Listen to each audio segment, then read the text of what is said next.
All right, good morning, gentlemen, or good afternoon, depending on when you're watching this. For today, we're going to be lecturing over the atomic history and structure. However, for you, you do need to watch an Edpuzzle before watching this because I'm going to go into a lot more detail just about things that you're going to be doing on your homework today. But you do need to have that history and structure kind of as a backbone. So make sure you take a chance to watch that. And then your homework today is you are going to be completing the atomic structure drawings and calculations worksheet and the average atomic mass calculations worksheet. With the average atomic mass calculations worksheet, I did include a key, and I know I will reiterate this in the Zoom call this afternoon or this morning. However, even though the key is present, it is important you show all your work. These calculations can be a lot of work and can be confusing at times if you mix your numbers up. And so it's important for me to see that so that way I can help you improve. So make sure you take the minute after this to start working on those. And again, if you have any questions, I will see you next week so I can help you with any questions you might have then. But I'm hoping, that it shouldn't be too bad. All right. So this is the periodic table, which I believe everyone has seen. It is something that's extremely important, especially because we're going to be discussing a lot of the things that are present on it today. However, in that Edpuzzle, it should go over a lot of the information with our periodic table, but the periodic table is my jam, so I love it a lot. It's amazing. It's made chemistry so much easily, and also understanding how it looks and the groupings that it has is extremely important. But again, this was a very early periodic table, and we are, expanding it what feels like every decade at least, because we're learning about new elements or we're learning about stuff about the elements. So yeah, but it's like my favorite. I love it. So, all right, let's get going. So this one should be a review for you. This is the atomic structure. That basic structure, it includes our neutron, our proton, and our electron. As a reminder, though, the nucleus is what contains our neutrons and our protons, as the electron cloud includes all the electrons. Pretty straightforward stuff right there. The parts of an atom. The proton is our identified particle, which is a positive charge. And this is our atomic number. It's the number of protons. So here, let me scoot my boot down. I'm going to scoot this down as well. Beautiful. The 6 right here is actually our proton number, and that's what we see on the periodic table. So if you change this, though, you're going to change your element's identity. So if I added a proton, I would now have nitrogen, whereas if I took away a proton, I'd have boron. So the proton number you never want to change because you would change the entire atom. The neutron is our neutral charge, which has the same mass as a proton. The mass number is equal to the number of protons plus number of neutrons. So this 12.0107 is actually equal to the protons and the neutrons combined. You can have a different number of neutrons in an atom. These would be denoted as an isotope. But again, you never want different number of protons. The electron is our reactivity particle, and this is always with a negative charge. These are mobile, and they result in our charged particles called ions. So these ones, they can kind of move between. Again, our number could change. This would change the charge of our atom, whereas remember, we don't want to change our number of protons. So our periodic table, the red number, it is a decimal because it is our average, and it's always our mass number. So in this case, if I wanted to put carbon's mass, I'd have to put 12.0107 where A is. Whereas the Z number, which I wrote red on accident, but it's labeled blue, should be the blue number, and that is our atomic number, which is our proton number. Again, this can't be changed. So in this case, if I was doing carbon, my Z would be 6. The chemical symbol for the element is always the 1 to 2 letters. That is our X, so I put C there for carbon. This is our chemical shorthand notation, so it's really important that you understand this. Your A minus your neutrons is equal to your Z, though, just so you know. All right.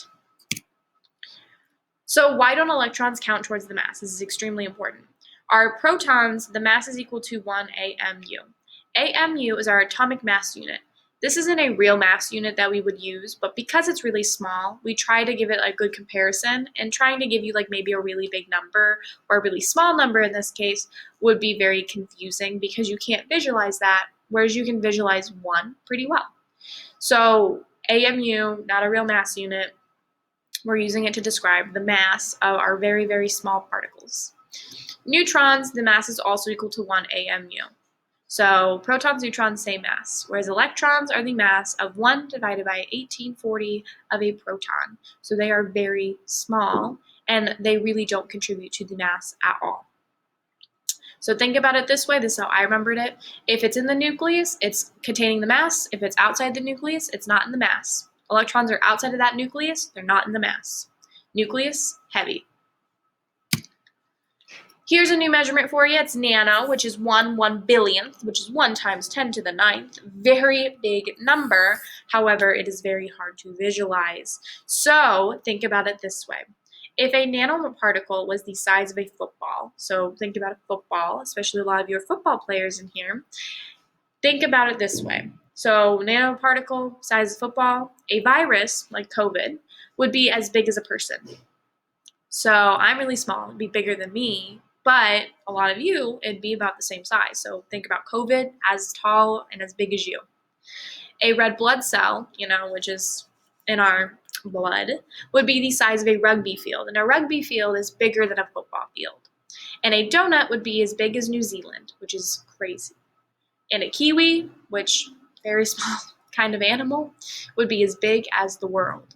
So that just gives you a perspective of how big nano is. But we can't see it, obviously, when we think about these things. But think about them comparative to that size and how big it actually is, which is crazy.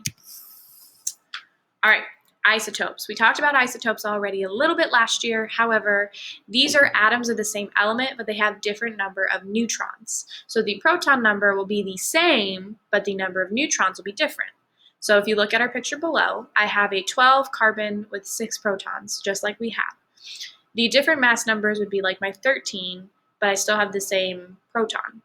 Isotopes are very picky. You can't just kind of make your own. There's ones that are stable and they're so abundant in the world. So these are already predetermined. I won't ask you to make an isotope. However, I do ask that you understand how to denote what an isotope is. So think about it this way. We're going to calculate things with average atomic mass. So should I calculate your grade this way? We have had 5 tests this year. The first 2 tests are 10 points each. And the last 3 were 80, so different point variations. You didn't get off to a great start this year, and you failed the first 2, scoring a 2 out of 10 on both. However, you got your tail in gear the rest of the year, and you scored a 74 out of 80, a 72 out of 80, and a 75 out of 80 on the last 3 tests. So imagine if I scored it using the average calculations, where I added up all your percents and I divided by 5. You would get a 63%. I don't think you'd be too happy about that. So this isn't really fair. So we calculate doing the average atomic mass, which is the decimal number of a red number on a periodic table. A weighted average of all of the isotopes that considers the isotope that occurs most frequently and abundance in nature. So think about it this way. Just like the isotope that doesn't occur very often, the first 2 tests were only 10 points. They shouldn't count because they had very few points compared to our 80s.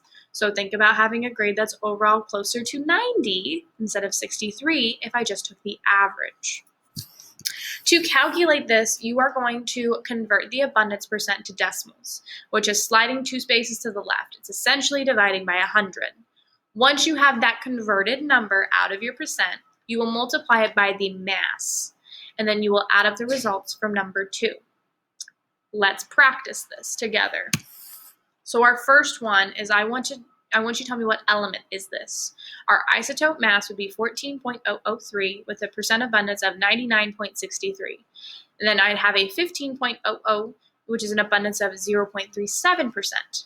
First, I would like you to convert the abundance out of percent and then multiply the mass with that abundance and then add them together for me.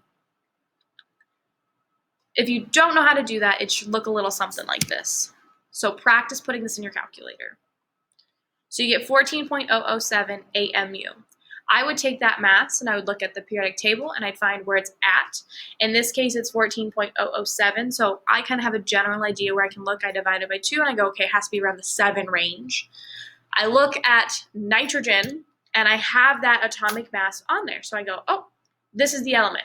The average atomic mass shows me this is nitrogen. Now I want you to practice again using the lithium. So I have 2 isotopes for lithium. So practice this, pause it, and then I will show you the answer. All right. So I went through and I plug it in, I add my answers, and I get an average weighted atomic mass for lithium. And it is what we see on the periodic table, however I did round it up a little bit because it's a little bit nicer to do that. Beautiful. Okay. The next thing we need to discuss is the electrostatic attraction. So much of chemistry is charges moving and either attracting or repelling. So positive, negative attract, whereas opposites repel. Think about when you were a kid, you played with magnets. Sometimes they would kind of have a force field, it felt like, in between it because you had 2 of the same, 2 positives or 2 negatives trying to touch. But if you flipped it around, they'd attach easy peasy because you had opposites. All right, ions versus atoms. Atoms have no charge. It's where our proton number is equal to our electrons number. However, if I lose electrons, my atom will become more positive because my proton number will not change. So I get something that we call a cation. It's where I have more protons than electrons. So I have a positive charge overall. However, if I add electrons, I get an anion, which is a negatively charged because I have more electrons than protons. So this is something that you'll kind of learn more about as we kind of get into it. However, for now, just know positive electron loss, negative electron gain. Here's our shorthand notation again. If I denoted it with a charge, I would have it to the top right of my little C. Or my X in this case. But if it's 0, you can leave it blank. You don't have to put 0. Again, A is the mass number, and atomic number is located where the Z is at. All right, I want you to try a couple. What kind of ion is this? So a fluorine atom with 9 protons and 10 electrons. What is the charge? Take a minute. I have more electrons than protons. I have 1 more electron than proton, so I get a -1 charge. Try the calcium atom. I have 20 protons and 18 electrons. What's the charge? Pause it and try it on your own. All right, 20 protons, 18 electrons. I have 2 more protons than electrons, so I have a +2 charge. These are ones that you'll practice more. Just make sure that you kind of get where I'm coming up with these answers. For homework, you need to watch the atomic structure and history Edpuzzle, and then you need to complete the 2 worksheets. If you have any questions, please email me. But that is all for you. I hope you have a wonderful day. Bye.